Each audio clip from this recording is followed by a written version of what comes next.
armadilha da felicidade. O que será que a gente anda percorrendo, correndo tanto atrás? A verdade é que a grande parte da população mundial vive em busca da sua felicidade, sem nem saber muito bem o que é isso. Seja muito bem-vinda, muito bem-vindo a este canal. Aqui a gente fala de desenvolvimento pessoal e profissional para te impulsionar a construir uma vida e uma carreira significativas, das quais tu sinta orgulho de fazer e viver. Antes da gente dar início a esse vídeo aqui de hoje, eu quero contar para vocês uma novidade. Agora a gente vai estar também no Spotify. Vocês encontram lá os vídeos que vão estar aqui no YouTube. Vocês encontram e podem acessar lá no Simpreendedorismo, onde a gente une psicologia e empreendedorismo para uma vida e uma carreira significativas. Hoje eu quero compartilhar com vocês alguns aspectos de um livro que eu acabei de ler recentemente, que é A Armadilha da Felicidade.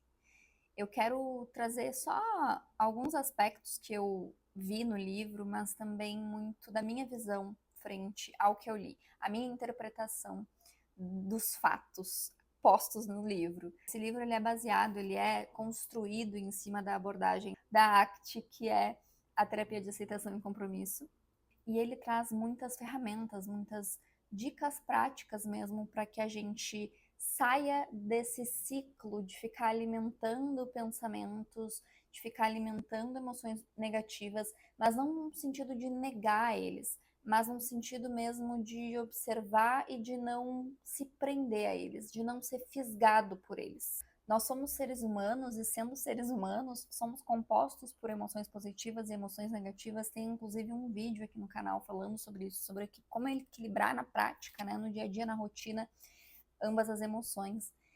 E esse livro ele fala justamente sobre isso, não sobre a gente percorrer essa falsa felicidade, a ideia de que teremos somente emoções positivas quando alcançarmos a felicidade, mas de que a gente pode sim aprender a lidar melhor com as nossas emoções negativas e entender, inclusive, que as emoções negativas às vezes são completamente apropriadas para determinadas situações, determinados momentos, mas ainda assim a gente pode escolher como se comportar. A gente pode escolher adotar comportamentos que nos impulsionem à frente, que nos impulsionem a viver uma vida que vale a pena ser vivida. Inclusive, ele fala sobre isso no livro. Para mim, a terapia da aceitação e compromisso e a psicologia positiva se complementam muito. Tem algumas pessoas que acham que não, que a aceitação e compromisso é aceitar as emoções negativas, abraçar elas, e a psicologia positiva é o oposto, é negar as emoções negativas. Mas não é isso que se propõe a psicologia positiva, ela se propõe a que a gente vá além das emoções negativas. Não é negar as emoções negativas, mas para além delas, o que mais a gente tem é trazer esse enfoque para tudo que a gente já tem de qualidades e de forças para externalizar, para colocar no mundo. E aí, nesse processo, é sim construir uma vida significativa. E essa vida significativa é a vida que vale a pena ser vivida. É onde a gente encontra propósito no que a gente faz, no que a gente vive, como a gente faz. Então, na minha visão, ambas se complementam muito. E ele começa já o livro meio provocativo. A vida é difícil. Esse é o primeiro capítulo do livro. É um fato, né? A gente, durante a nossa vida, a gente tem desafios para enfrentar, a gente tem as nossas dificuldades, a gente tem coisas a superar, a gente tem desafios a enfrentar, e acaba que lidar com esses desafios, às vezes ao mesmo tempo que a gente lida com outras coisas e que a gente lida com as nossas emoções, com outras situações, é difícil. Mas isso não significa que a gente precisa tornar tudo ainda mais difícil. E ainda assim, apesar da vida ser difícil, e é o que ele diz, ele traz esse aspecto. A vida é difícil, ponto final. Mas no final, no decorrer do livro e lá no final, ele ensina, ele dá as ferramentas que a gente precisa observar e vivenciar para que a gente se direcione a uma vida que vale a pena ser vivida. Uma vida da qual a gente tem consciência dos nossos pensamentos, das nossas emoções e dos nossos comportamentos. E como a gente realmente pode começar a viver uma vida que vale a pena ser vivida. Por onde começar? Em primeiro lugar, o que eu diria, acho que o ponto central do livro, inclusive, é a gente parar de dar corda para os nossos pensamentos, simplesmente. É não deixar que eles nos fisguem mesmo. Porque quando a gente permite isso, eles nos tiram da nossa vida. Eu tô aqui vivendo, eu tô aqui produzindo, eu tô trabalhando, eu tô aqui vivendo a minha vida, e do nada me vem um pensamento de que eu não sou capaz, de que nada vai funcionar, que isso não é para mim. Se eu permito que esse pensamento me fisgue, me entrego a ele, eu saio da minha vida. Ele não fala isso propriamente da gente sair da nossa vida, mas é como se a gente saísse da nossa vida. A gente entrega toda a condução, todo a consciência mesmo a esses pensamentos que não são fatos. Esse é o ponto principal. Os nossos pensamentos não são fatos. Quando a gente passa a compreender isso, a gente vai construindo esse nosso modelo, essa nossa estratégia de se afastar desses pensamentos. Porque não é porque eles estão ali que a gente precisa alimentar eles, criar uma história para eles. Então, eu não sou capaz. Não, realmente eu não sou capaz porque aquela vez, não. Realmente. E aí a gente precisa entender também que a gente pode julgar esses pensamentos às vezes, né? Às vezes eu não preciso julgar eles, eu posso só deixar que eles sigam o rumo deles sem me apegar a eles ou sem deixar que eles me fisguem, me tirem da minha realidade, me levem a viver aqui nos pensamentos. Sabe aquela pessoa que não vive? Ela tá sempre aqui, sempre se lamentando, murmurando em relação ao que já aconteceu, ao que pode acontecer.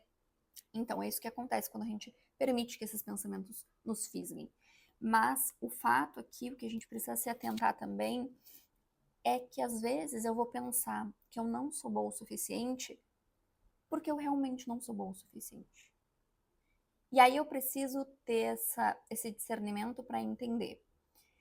Será que eu ainda não sei o suficiente para isso? Me falta só, de repente, aplicar? Porque às vezes é uma baixa autoconfiança, porque eu não busco evidências e referências dentro da minha história de que eu sou capaz, e não busco através do meu comportamento, porque é o comportamento que vai reforçando essas ideias pra gente. Então, se eu não me exponho, se eu não me coloco à prova, se eu não me experimento, se eu não testo, como eu vou saber se eu sou capaz? Então, eu preciso de movimento, de ação, de comportamento com consciência, para que eu possa analisar e entender e aprender com a prática. Um exemplo, a comunicação. Eu não sou boa em me comunicar. Não... Ok, eu posso não ser boa em me comunicar, mas como eu irei me tornar boa? Existem ferramentas, existem estratégias que eu posso aprender, que eu posso estudar? Ok, vou começar por aí. E aí eu preciso agir, eu preciso me colocar à prova, porque senão vai ser difícil que eu realmente melhore. Então existe essa diferença de pensamentos sem evidência e pensamentos que têm evidência. Não, eu realmente não me comunico muito bem, eu já tive feedbacks em relação a isso, mas o que eu posso fazer a partir disso? E não ficar me entregando a esse pensamento de não sou bom o suficiente, nunca vai dar certo. Então tem essa distinção e a gente precisa compreender essa diferença. Então é isso. O ponto central que eu diria do livro é da gente aprender a lidar com as emoções, os pensamentos negativos que vão existir, mas a gente não precisa se manter preso a eles. Ele fala também dos movimentos para trás e os movimentos para frente, de como todos nós temos esses movimentos que nos impulsionam para frente e os movimentos que nos impulsionam para trás. Então, ou seja, eu posso fazer inclusive uma lista dos movimentos que eu sei, os comportamentos que me impulsionam e os que me levam para trás. O que seria? Exemplos. Movimentos para frente, praticar exercício físico, cuidar da minha alimentação, ter uma boa noite de sono, me dedicar ao meu trabalho. Movimentos para trás. Evitar exercício físico, comer só fast food, procrastinar, me manter presa a pensamentos ansiosos. A gente ter noção desses movimentos, desses comportamentos, os que nos impulsionam e os que não nos impulsionam, na verdade nos puxam para trás, é importante também para que a gente vá tomando consciência disso. Também consciência da nossa rotina, do que dentro da nossa rotina tem mais presença, do que está mais presente na nossa rotina, movimentos que nos impulsionam ou nos travam, nos puxam para trás. E aqui também tem um ponto interessante que ele diz no livro, e é importante da gente se colocar a pensar, porque não existe um 8 ou 80. A gente precisa entender que, dependendo do movimento, por exemplo, exercício físico, dependendo da situação, da circunstância, ele pode ser um movimento para trás. Um exemplo claro disso é que, recentemente, um mês atrás, eu fiquei bem doente, eu fiquei bem gripada, tive febre, quase 39, cheguei a 39 de febre, e eu parei de treinar. Durante aquela semana que eu fiquei mal, eu não fui treinar nenhum dia. Nesse caso, nessa situação, não ir treinar foi um movimento para frente, porque eu me recuperei. Eu coloquei a minha energia na minha recuperação. E a gente entender isso nos ajuda a manter esse equilíbrio, porque de entender que não existe o 880 na prática, na nossa vida, e a gente não precisa desse 880, desse extremismo para tudo. Mas a gente precisa entender sim que existem comportamentos que não são benéficos para a nossa saúde mental, física e emocional. Evitar exercício físico não é um comportamento benéfico para a gente. O nosso corpo ele precisa de movimento. Então a gente entender isso, que existem circunstâncias e existem momentos e existem um quadro geral, que existe um quadro geral, no quadro geral não é benéfico. Mas aqui eu não estou dizendo que precisa ser esse tipo de exercício. Num quadro geral existem muitos tipos de atividade física, de atividades que a gente possa colocar o nosso corpo em movimento. Então esse é um exemplo. E ele também fala sobre os valores. Eu escrevi, inclusive, uma newsletter sobre valores. Eu vou deixar aqui embaixo para vocês acessarem essa newsletter que fala sobre valores e como a gente pode começar essa investigação de entender quais são os meus valores, o que eu valorizo de fato, como e o que eu valorizo, e pensando em comportamento. Eu quero mais liberdade, eu também quero mais leveza na minha vida, nas minhas decisões, nos meus relacionamentos. O que eu valorizo, como eu quero me comportar. Então eu escrevi uma newsletter falando sobre isso, e ele fala muito sobre isso também no livro. Em um capítulo ele fala sobre os valores. Falando sobre valores, eu vou deixar a news aqui para vocês lerem, mas ele fala uma coisa muito interessante. É comum que alguém chegue, inclusive em mentoria de carreira, sem nunca ter parado para pensar sobre os seus valores. De não ter noção, de só estar vivendo e levando a sua vida. E ele fala sobre como uma vida que vale a pena ser vivida está pautada, baseada em valores.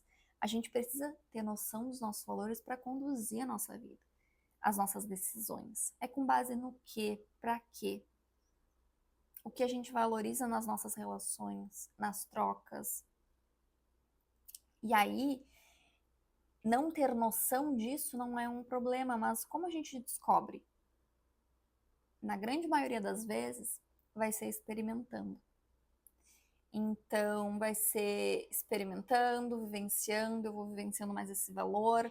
Como eu me sinto quando eu tô assim? Como eu me sinto quando eu tô fazendo tal coisa? Como eu me sinto quando eu tô vivenciando esse valor? E ele fala, é como um pudim que a gente vê na prateleira e parece muito gostoso, mas a gente só vai saber se é realmente gostoso se a gente experimentar. Então a gente precisa lembrar disso quando a gente está vivenciando os nossos valores. Primeiro, valores não são regras e valores não são rígidos. Ou seja, eu tenho que me comportar assim. Não. Mas eu acredito que eu me comportando assim, eu vou estar realmente me energizando, eu vou estar levando a minha vida na direção que eu gostaria de levar. Eu espero que tu tenha gostado desse vídeo, que ele tenha te tocado aí, mexido alguma coisa internamente, te levado para frente. Até a próxima.